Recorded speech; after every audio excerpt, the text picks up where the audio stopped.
Welcome to the channel. Today we're going to look at more handheld image quality testing, ghosting, blurring, visual artifacts, except this time we're going to look at it in the context of, instead of running a test web page, let's take a look at how these things look inside an actual game. So we have Zenless Zone Zero queued up on 3 different handhelds for today. And why only 3? Well, I wanted to do tests at 60 frames per second, and these are the only devices that I have that can actually run Zenless Zone Zero at 60 frames per second, no matter what the settings are. So I could theoretically do this sort of thing on the Anbernic devices that I have, the RG Cube, the RG556. They can run this game, they just can't run it at 60 frames per second no matter what you set it to. So kind of pointless to put them in the comparison. So we'll just take a look at these. We have the Razer Edge, we have the Odin 2, the original Odin 2 model. This is an Odin 2 Pro, and we have the Odin 2 Mini. The Odin 2 Mini is the base model. For performance on this game, it doesn't actually matter whether you have the Pro or the base. The extra memory, once you have at least 8 gigs of RAM in the device, doesn't seem to make much difference to Zenless Zone Zero whether or not you have more. Now, I mentioned this because the Razer Edge, if you have the Wi-Fi version of the Razer Edge, you are, wait for it, on the edge of the amount of memory that you can have to get this game to run, because the Wi-Fi Razer Edge only has 6 gigs of RAM, which means, and I've had some people ask this in comments on my other videos, if you want to run Zenless Zone Zero on the Wi-Fi Razer Edge, then what you will probably want to do is restart the Edge before you run Zenless Zone Zero, and maybe go and take some processes and kill them off in the background, try to give the game as much memory as it wants. Once you get the game to run, it actually usually runs pretty well for a pretty long time. But sometimes it can be difficult to get the game started on the 6 gigabyte Edge. And sometimes you just have to start it several times, takes a few tries, and eventually it will run for you. If you have the 8 gigabyte, the 5G version of the Razer Edge, you will have none of those troubles whatsoever. I've tested Zenless Zone Zero on an 8 gigabyte Edge, and it basically, I think I had one crash total the entire time I tested it, and it would start up every time. So just a note for the 6 gigabyte Edge. Now, one other thing before we get started is all of these videos that you're going to see were filmed originally at 240 frames per second. I have kind of converted them down with software, so you're going to be seeing them at 60 frames per second on YouTube, which is not going to be perfect because it won't look as smooth as it would on the actual devices, just because of I don't have the best software in the world for doing this. I use what I can, but so just a note on the video quality of the samples you're going to see. What I did was kind of like with the last video, I did extract a representative frame from the original 240 frames per second recording, and I'll put that up just before you see each one of the slides, so you can kind of see, okay, this is what a representative frame of the game actually looks like. Now, because the Razer Edge is not as powerful, it only has basically a Snapdragon 888. It's not as powerful as these two, which have the Snapdragon 8 Gen 3. Gen 2. Wish it had a Gen 3, but Snapdragon 8 Gen 2. These can run the game at higher settings. This, you have to crank down the settings to get 60 frames per second. So what I did to make sure that each device is trying to do the same thing is I went to the Odins and I turned the settings down to match the Razer Edge. So ideally, these should pretty much look all the same. They're running exactly the same graphic settings. If you want to see what they are, I've got them up here on the screen right now. I'll just scroll slowly here. Of course, you can pause the video and take a look at what the settings are. The key thing here is, I hate bloom, so I always disable it. But you'll notice that some of these settings are low, and of course our frame rate is set to 60 frames per second, which is probably the important thing here. We want everything to run at 60. So all the settings for in-game graphics on all three devices are the same. So I think that's everything to hear about this so far. So let's get right to the data. Up first, we have the original Odin 2 model, the Odin 2 Pro in this case. And if you look at this frame, you can kind of see that there's some blur going on here. If you look at the edge of the road here and some of the other elements. But in the video, what you probably ought to focus on is our girl Lily back here in the background. She will go around and around because what's going on in the video is we're just rotating the camera and trying to follow all the motion here. But if you take a look at Lily as she goes round and round and round, you can see that there is definitely some ghosting and blurring going on here, kind of like we saw on the benchmark test from the UFO site.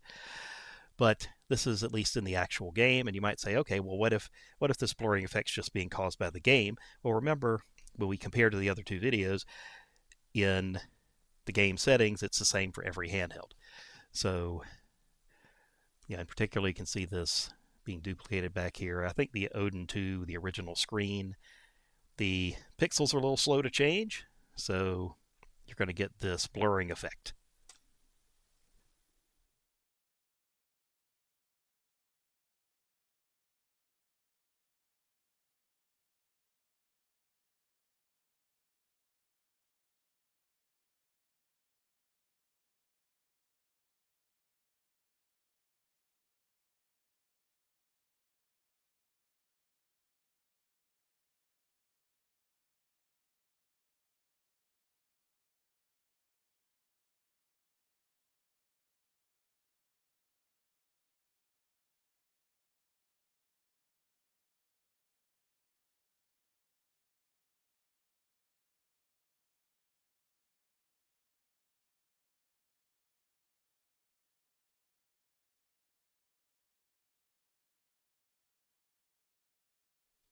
Up next, we have the Odin 2 Mini, and again, you can see our girl Lily right back here, and this is again a representative frame. It's not quite from the same angle as the frame I picked from the other one. I think mainly because Lily had moved, and it was just easier to see her over here. And again, when you look at, you'll see, of course, everything rotating around our main character here. So keep an eye on things like, how clear is Lily as she's moving around? And can you do things like read the signs in the background as the video is in motion?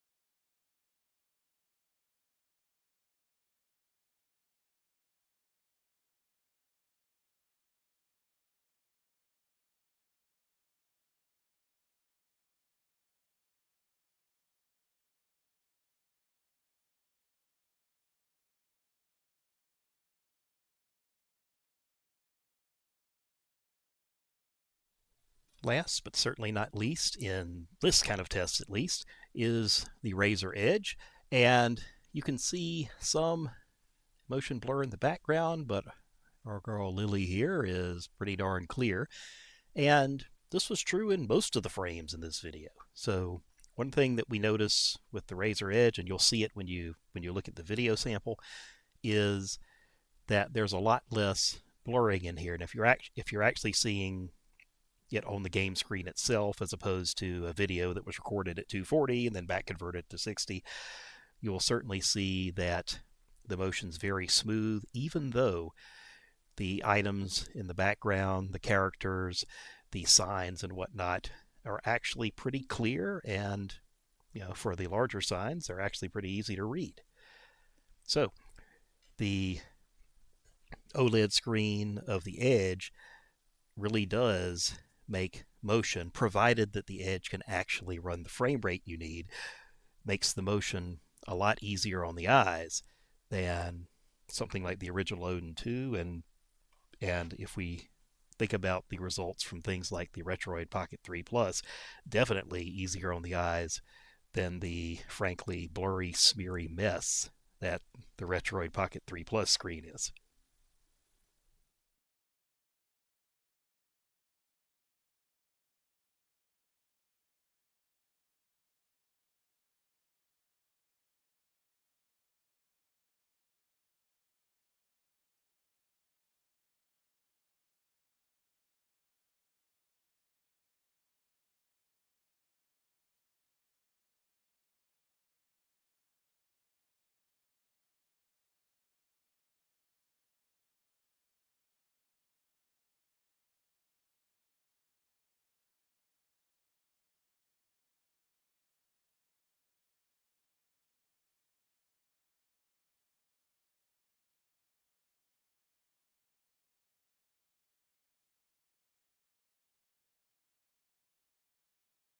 So, what can we conclude from all this?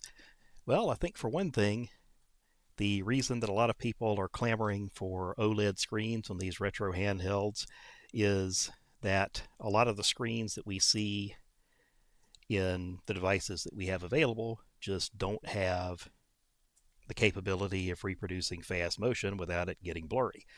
And I think that's certainly true for even a lot of the higher end handhelds like your Odin 2. Now, I don't want to say nobody should buy the Odin 2. The motion blur is a thing that just happens on LCD screens like this. And some people, it bothers them. Some people, it doesn't bother them. But if you're the kind that wants the crispest motion possible, of course you want to go with an OLED screen. And some of the new premium handhelds are actually starting to come with these, although they also have premium prices. But I think in terms of how an image looks when it's in motion, obviously the best of these three handhelds is the Razer Edge, and it's really no contest, particularly if you're actually looking at these things live. Although the Odin 2 Mini puts in a very respectable performance. If I was to pick a powerful handheld that's available currently with regards for, okay, well, how does the motion look on a screen? This is the device that I've tested anyway, for these smaller ones anyway. And we're not bringing in the Steam Deck and the Ally and things like that into this discussion right now.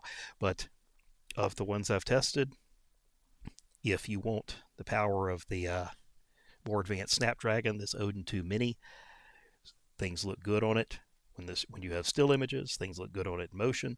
Of course, this one is less expensive. Of course, the screen is bigger, and you can certainly say, well, things look better on a bigger screen, but motion is not handled nearly as well by things like the Odin 2, the old one. And if you care about images in motion at all, I wouldn't recommend one like this. So, I think actually motion is pretty important on these games, particularly if you're playing games where you have a lot of motion in the background. So things like Zenless Zone Zero and things like Genshin Impact or Wuthering Waves, a lot of these new big, expansive 3D environments. I think having a screen that doesn't have a lot of images washing out due to them moving is a good thing. So that's pretty much it for this video. If you like the video, please remember to leave a like. If you have any questions, comments are always open. And if you'd like to see more handheld and retro and other gaming content, please remember to subscribe to the channel. See you next time.